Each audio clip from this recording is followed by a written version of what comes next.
네, 전국의 고용센터 소식 살펴봤습니다.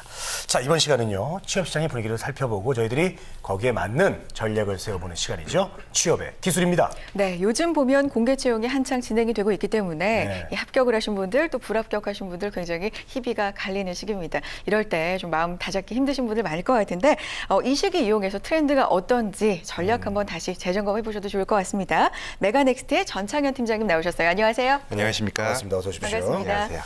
자, 전 팀장님. 네. 잘 지내셨죠? 네. 네. 오랜만에 봬요. 자, 네. 상반기 공채가 이제 중반에 접어들고 있습니다. 네. 이제 인적성 시험을 치른 곳도 있지만 아직도 인적성 시험 안 본 곳도 많이 있죠? 그렇습니다. 그렇지만 이때까지 어쨌든 가장 화제가 되고 중요한 시험이었다고 하면 네. 삼성과 현대차 이 두 그룹을 들 수가 있는데 이 두 기업의 출제 경향을 보면 다른 기업들 준비하는데 또는 그래요. 하반기나 뭐 내년 준비하는데도 굉장히 큰 도움이 될 것 같습니다. 네. 어땠나요? 네, 맞습니다. 현대차그룹과 삼성그룹의 인적성 검사를 보게 되면 그 해에 인적성 유형을 알게 되고 그리고 다른 기업에게 영향을 미치는 것이 사실입니다. 올해 현대차그룹과 삼성그룹의 인적성의 대표적인 키워드를 꼽자면 바로 네. 역사적인 문제와 도형 문제의 난이도 증가였습니다. 아무래도 현대차그룹과 삼성그룹은 대표적 이공계 학생들을 많이 선발하기 때문에 이공계 학생의 가장 중요한 선발 기준이 도형적인 감각을 불러일으키는 부분들 그리고 인문계적 지식이었던 역사 지식을 얼마만큼 알고 있는지 특히 삼성 같은 경우에는 중국 사업 진출의 확대로 인해서 중국 역사가 매우 큰 폭으로 증가하는 그런 큰 유형을 가져오게 되었습니다. 그래서 오늘은 지난 11일과 12일 실시가 되었던 현대차 그룹의 인적성 검사와 삼성그룹의 인적성 검사를 분석해보는 시간으로 준비하였습니다. 네, 오늘 준비 많이 하셨군요. 네. 자, 두 회사 중에 이제 현대차 그룹이 하루 앞서서 인적성을 봤습니다. 네. 자, 그래서 현대차 그룹부터 좀 알아보도록 하겠습니다. 일단 뭐 지원자들이 어마어마하게 수능을 방불케 하는 그래요. 네, 그런 맞습니다. 인원들이 왔다고요? 네. 실제 현대차그룹에서는 몇 명이 응시했는지는 아직 밝혀지지 않고 네. 실제 이제 인적성 검사에 응시한 학생이 10,000명 정도로 알려지고 있습니다. 10,000명이요? 네, 실제 서류를 접수한 학생은 아무래도 훨씬 많을 것으로 보여지고 있으며 이 학생들 중에서 이제 1,000명, 2,000명 정도를 면접으로 추리고 나서 실제 합격자 발표를 하려고 하고 있습니다. 그래서 많은 문제가 새롭게 출제가 되었기 때문에 학생들은 당황한 건 사실이었지만 실제 문제 난이도는 그렇게 높지 않은 것도 하나의 대표적인 그래요? 뜻입니다. 네. 새로운 유형들은 등장을 했지만 난이도는 뭐 그닥 네. 어렵지 않았다 뭐 이런 말씀이신데 어느 정도였나요? 현대차그룹은 실제 인적성 검사가 언어 이해, 논리 판단, 자료 해석, 정보 추론, 공간 지각, 인성 검사 에세이 순으로 실시가 되었습니다. 이 중에서 가장 어려웠던 부분 학생들이 아무래도 언어 추론, 언어 이해적인 부분이었습니다. 언어이 가장 첫 시간에 시험을 보게 되고 25문장을 약 30분 동안 풀어내는 시간이 문제이기 때문에 네. 처음에 글을 근 지문을 읽고 문제 푸는 데 상당히 어려움을 겪었습니다.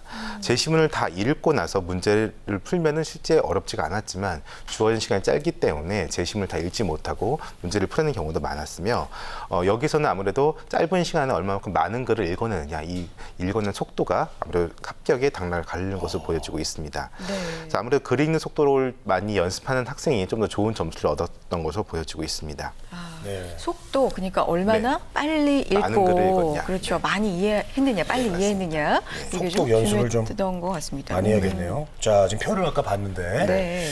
자, 지난 시간에 이제 어느 정도 난이도를 좀 예측을 했었습니다. 네. 팀장님이 예상한 거랑은 어떻게 좀 차이가 있어요? 네, 큰 차이는 없는 것으로 보여지고 있고요. 제가 지난번에 말씀드렸다시피 인적성 검사가 점점 어려워지고 있기는 하지만 어느 정도 한계 수준에 올라왔다고 보여지고 있습니다. 네. 기업에서 본다 할지라도 인적성 검사가 너무 어렵게 출제가 되면은 응시생이 줄어들게 되고 그리고 이런 인적성 검사를 대비한 사회적 비용이 증가하기 때문에 기업의 이미지도 안 좋아지게 됩니다. 그렇죠. 그리고 너무 어렵다 보면 학생들이 실력이 아닌 운에 의해서 당락이 바뀌는 경우는 많아지기 때문에 기업에서 어느 정도 난이도를 조절하는 것이 일반적으로 보여지고 있습니다. 난이도는 어렵지 않았지만 새로운 유형이 좀 증가됐기 때문에 실제 체감적인 부분은 좀 어려울 수 있었습니다. 하지만 문제를 풀어나가면서 학생들이 느꼈던 그런 난이도는 이번 문제는 할만하다, 풀만하다 이런 느낌이 대부분이었습니다. 네, 1교시였습니다. 앞서서 언어 이해 말씀해 네. 주셨는데 글 읽는 속도가 관건이었다 이런 말씀해 주셨고요. 두 번째, 세 번째 시간이죠. 논리 판단하고 자료 해석인데 이 과목들은 어땠나요? 논리 판단은 간단히 말하자면 추리 퀴즈 문제였습니다. 아, 그래요? 취업 준비생 있는 여러 가지 다양한 퀴즈 문제들을 풀어보고 있기 때문에 아주 낯선 문제들은 아니었고 예전에 책에서 많이 봤던 IQ 테스트 같은 문제 아니면은 감각 테스트하는 이런 문제들로 주로 출제가 되고 있습니다. 그래서 추리 문제 같은 경우는 어렵다기보다는 내가 추리 문제를 풀 때 하나의 기준점을 잘 세우고 그리고 추리 문제에 대해서 물어보는 게 무엇인지 정확히 아는 것들 이런 것들이 준비한 학생이 좀 좋은 점수를 얻을 수 있었고 예전에는 추리 문제를 많이 어려워했지만 지금의 추리 문제는 일정 수준에 올라왔기 때문에 충분히 연습한 이후에는 그렇게 어렵다고 느껴지는 않고 있습니다. 자료 해석은 바로 계산하는 속도가 큰 문제였습니다. 네. 자료를 다루는 것은 정보 추론적인 부분과 상당히 비슷했지만 자료 해석은 계산하는 과정이 들어갔기 때문에 좀 더 어렵게 느껴졌고 계산 문제를 좀 더 효율적으로 빨리 풀어내는 학생이 좋은 점수를 얻을 수 있었습니다. 정답을 얻기 위해서 모든 계산 과정을 식을 써가면서 푸는 것이 아니라 본인이 아는 부분들은 암산으로 해결을 하고 그리고 물어보는 것을 정확히 이해하는 학생들이 좀 더 높은 점수를 얻을 수 있었습니다. 그리고 또 하나 특이점은 현대차 그룹은 자동차 그룹의 회사인 만큼 자동차에 관련된 문제들이 상당히 많았습니다. 네. 이로 인해 현대차 그룹이 아무래도 좀 더 인적성 검사를 확대시킬 것이고 그리고 인적성 검사를 통해서 많은 학생들을 선발하고자 하는 것을 의지를 엿볼 수 있었던 것으로 보여지고 있습니다. 네, 네. 그렇군요. 자동차 문제 제가 잘 풀었을 텐데. 네. 알겠습니다. 자, 그렇다면 이제 언어 이해, 논리 판단, 자료 해석 이렇게 얘기해 주셨는데 가장 어려웠던 과목은 어떤 게 있나요? 학생들의 얘기를 종합해 보면 바로 공간 지각적인 부분이었습니다. 공간 지각이요? 네, 아무래도 현대차 그룹 같은 경우에는 이공계 학생들을 많이 선발을 하고 또 자동차나 건설 이런 부분을 많이 하고 있기 때문에 공간적인 감각들을 매우 중시하는 회사 중에 하나입니다.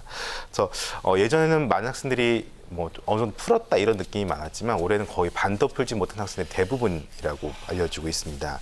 네. 2014년 하반기에 도시기에서 다시 공간 지각으로 이름이 바뀌었으며 또 2014년 상반기에는 도시기회였던 만큼 네. 앞으로 현대차 그룹의 인적성이 진행이 되면서 상반기에는 도시기회라는 과목으로 그리고 하반기에는 공간 지각이라는 과목으로 가면서 문제가 번갈아가며 출제가 될 것으로 보여지고 있습니다. 네네. 그래서 이번 공간 지각에는 신유형으로서는 주사위 전기도 3개를 주어지고 나서 주어진 각도로 회전시킨 후에 모양을 합친 후에 모양이 어떤 것인지 이런 것이 출제가 됐었고 어렵네요. 네. 그리고 복잡한 작업을 하면서 보조선을 하나만 긋고 나서 펜 사용을 금지한 이후에 머릿속으로만 푸는 문제들이 출제가 됐었습니다. 그래서 기존에는 펜을 이용해 가면서 어느 면이 어떻게 회전을 하고 어느 면과 어떻게 닿은지를 비교할 수 있었지만 이번 시험 같은 경우에는 단순히 눈과 머리로만 해결했기 때문에 체감 난이도가 좀 높았던 건 사실입니다.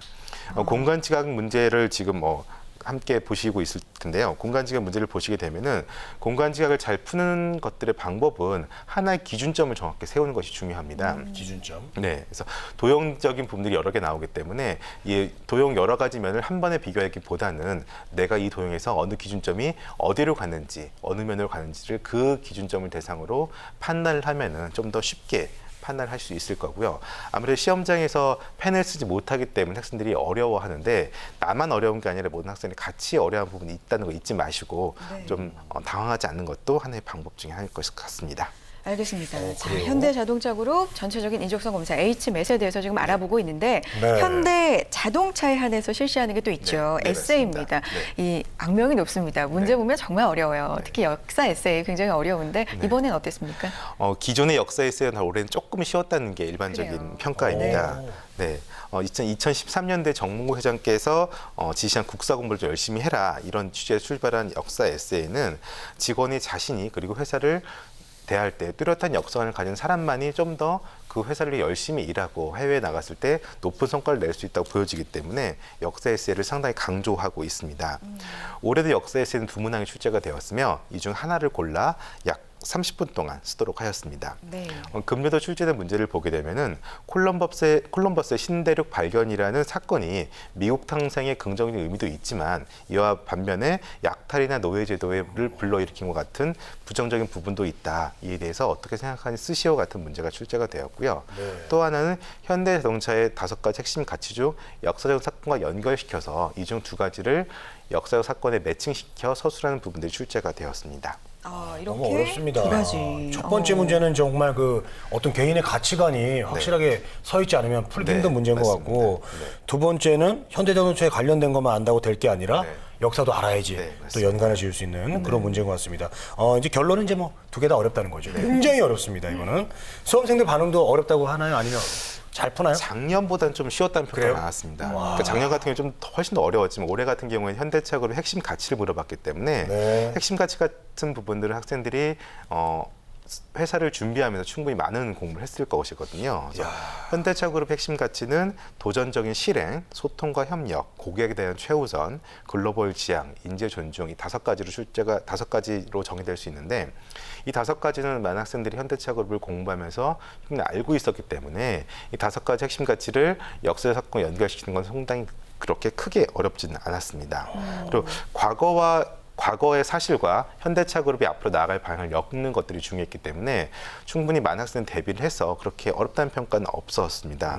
하지만 첫 번째를 택한 부분들, 그러니까 콜럼버스에 대한 내용을 택했던 학생들은 네. 오히려 이제 이런 부분들이 너무 한쪽으로만 치우치는 부분들, 그러니까 긍정적인 효과와 부정적인 효과를 동시에 이해를 했기 때문에 아무래도 잘못된 사관을 갖고 있는 학생들은 좀 더 3,000% 빠지지 않았나 그렇게 보여지고 있습니다. 그렇군요. 다 어렵지 않았다고 하셨네요. 네. 수험생분들은. 네, 맞습니다. 역시 똑똑한 분들입니다. 그러니까 작년보다 체감적으로 작년이 워낙 어려웠어요. 백신을 맞아서 네. 그래요. 백신의 효과가 있는 겁니다. 많이 연습을 했기 때문에 좀 그렇죠. 쉽습니다. 네. 자, H맨, 현대자동차, 이 현대차 그룹 전반적인 평가를 내린다면 이번 시험 어떻게 평가할 수 있을까요? 현대차그룹은 평가를 내리자면 그냥 무난하게 하지만 특색이 있었다라는 얘기를 정리하고 있겠습니다. 네. 그러니까 자료 해석 같은 부분에서 자동차에 관련된 문제들 그리고 내수 수출 비중의 문제 그리고 자동차 부품의 수출 현황 같은 그룹의 전반적인 내용을 담고 있었기 때문에 학생들이 문제를 풀면서 조금 더 현대차그룹의 친숙함을 가져가게 될 수 있었고요. 앞으로 인적성을 준비하면서 현대차그룹을 잘 분석하고 준비할 수 있지 않을까 그런 효과를 가져올 수 있지 않을까 보여지고 있습니다. 네, 네. 알겠습니다. 자, 이제 삼성으로 넘어가도록 하겠습니다. 오픈형이 시험이 이번이 이제 마지막이었다고 하는데. 네, 마지막이었습니다. 네. 난이도 마지막이라고 이제 원 없이 어렵게 냈나요? 원 없이 쉽게 냈습니다. 원 없이 쉽게 냈어요. 네. 다행이네요. 네. 학생들이 문제를 풀면서 오히려 당황을 했었습니다. 이렇게 너무 문제가 쉬워서. 쉬워도 되나 할 정도로. 그래서 이야. 지금까지 실시가 되었던 사트 중에서는 가장 쉬웠다는 평가가 대부분이었습니다. 이는 어느 정도 예상이 되었습니다. 현대차 그룹과 달리 삼성그룹은 지금까지는 모든 학생들에게 개방을 했었지만 앞으로 네. 하반기부터 서류 전형인 것을 실시하기 때문에 마지막 기회인 만큼 많은 학생들에게 기회를 주자. 그래서 좀 쉽게를 내자 이런 이야기 나오고 있었습니다. 네. 그래서 마지막인 만큼 부담을 주지 않기 위해서 문제를 쉽게 내었다는 것은 실제 시험을 통해서 확인이 되었던 부분이 있었습니다. 예상도 됐었고 네. 실제로도 이제 쉬웠다 이런 평가가 많이 나오고 있는 SSAT. 그러면 어떤 문제가 실제로 나왔길래 난이도가 좀 쉽다고 하는지 저희도 한번 확인해 보면 좋을 것 같습니다. 네, 문제 한번 보시도록 하겠습니다. 네, 같이 보죠. 다음 지문을 보고 연상된 인물을 고르시오 했을 때 내용들이 수원 화성, 거중기, 목민 심서, 전남 강진 이런 키워드들이 출제가 되었습니다. 네. 이런 키워드에 해당하는 부분들은 바로 정약용 선생 같은 그런 부분들이었었고요. 네. 그리고 물질의 질량을 결정하는 부분들, 신의 입자라 불린다. 이것을 예언한 학자가 13년도 노벨상을 수상했다 이런 부분을 봤을 때 힉스의 입자 이런 것들이 출제가 됐었고요. 그리고 중국 역사와 관련해 가지고 분석행위를 일으켰다 아니면 흉노에 침입대입해서 만리장성을 쌓았다 이런 키워드만 보더라도 진시황이라는 이런 부분들을 그렇죠. 알 수 있었습니다.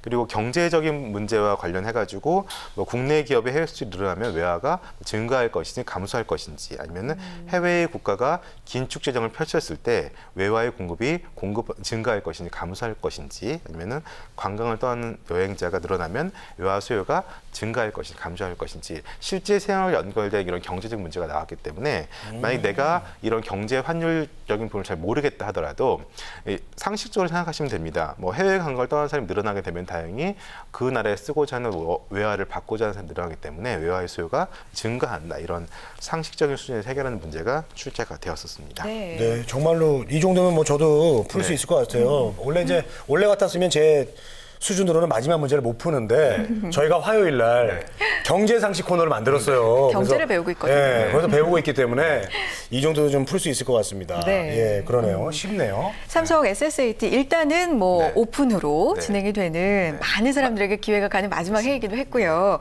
이번에 특징 전반적으로 정리를 하면 뭐가 있을까요? 삼성그룹 같은 경우에는 요즘에 이제 새로운 정보 세대 정보 기술 IT를 좀 많이 활용을 하고자 하고 있습니다. 네. 뭐 삼성페이라든지 이런 뭐 핀테크적 이런 부분을 많이 하고 있기 때문에 실제로도 문제 자체가 삼성그룹이 앞으로 추구하는 정보 기술적인 부분으로 많이 출제가 되었습니다.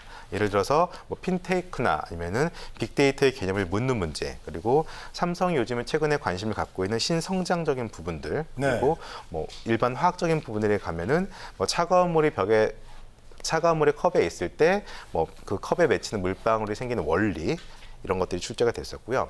삼성그룹은 가장 특이한 특징이 바로 중국 역사가 많이 출제가 되었다는 것입니다. 역사 문제 가운데서 한 절반 가까이가 중국 역사에 출제가 되었었으며, 네. 뭐 분서경유, 아편전쟁 같은 뭐 근현대사부터 하면 그 이전의 역사까지 다 묻는 문제가 출제가 되었었습니다. 네. 중국 역사가 또 중국 역사는 꼭 나와요. 중국을 우리가 많이 알아야 한국사 되네. 같은 경우에는 그 삼국시대의 흐름, 그다음에는 뭐 정약용, 흥선대원 같은 역사적 인물에 대한 문제들이 나왔었습니다. 네. 알겠습니다. 알겠습니다.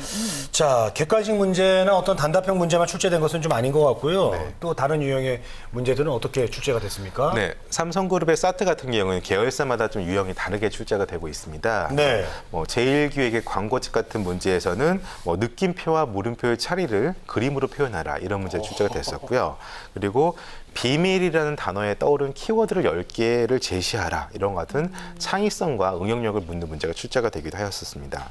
이번에 또 하나의 특징은 기존의 삼성의 제품을 많이 물어봤었는데, 이번에는 뭐 갤럭시 S6나 SG 같은 제품이 출시가 되었음에도 불구하고 이것을 묻는 문제는 출제가 되지 않았습니다. 그래서 이것은 어느 정도 학생들이 많이 좀 허탈해했는데, 너무나 뻔한 문제가 나올 것이기 때문에 아무래도 삼성 측에서는 다른 문제로 바꾸지 않았나 보여지고 있습니다. 네. 아, 그렇군요. 알겠습니다.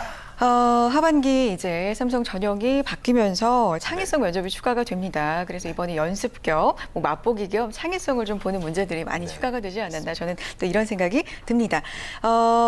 이번 주말에 인적성 검사가 또 치러지는 그룹이 이번 있죠. 주말도 지금 큰 기업들이 많이 실시를 하고 네. 있습니다. 뭐 LG그룹이나 금호아시아나그룹이 18일에 실시를 하고 있고, 19일에 CJ, 뭐 대학생들이 가장 소원하는 기업 중에 하나인 CJ가 인적검사를 실시하고 있습니다. 네. 기존에 실시가 되었던 유형들을 판단하는 것도 좋고, 아니면 삼성이나 현대차와 같은 그런 문제들을 보면서 문제에 대한 감각을 익히는 것도 하나의 좋은 방법이 될 수 있겠습니다. 가장 명심해야 할 것은, 인적성은 어렵다면 나만 어려운 것이 아니라 네. 같이 어렵기 때문에 절대 당황하지 말고, 그리고 자신의 페이스를 풀어나가는 것이 좋겠습니다. 네, 다 같이 어렵다? LG, 네. 금호아시아나, 뭐 CJ, LF 인적성 검사 보시는 분들 정말 좋은 결과 있었으면 좋겠고요. 네. 이게 또 끝나고 나면 네. 이 인적성 검사도 또 분석을 한번 네, 부탁드리겠습니다. 알겠습니다. 네. 알겠습니다. 자, 메가넥스트의 전창현 팀장이 함께했습니다. 고맙습니다. 감사합니다. 우리는 취업 준비생에게 힘이 되고 싶었고, 그들이 든든한 사회의 일꾼이 되길 바랬습니다. 스펙보다는 진솔한 능력으로, 학벌보다는 뜨거운 열정으로, 성공 취업의 길라잡이로, 고용률 70% 달성의 그날까지 우리는 취준생의 버팀목이 되고 싶었습니다. 취업, 우리가 가장 잘하는 일이니까요. 성공 취업의 길이 시작됩니다. 취업정보센터.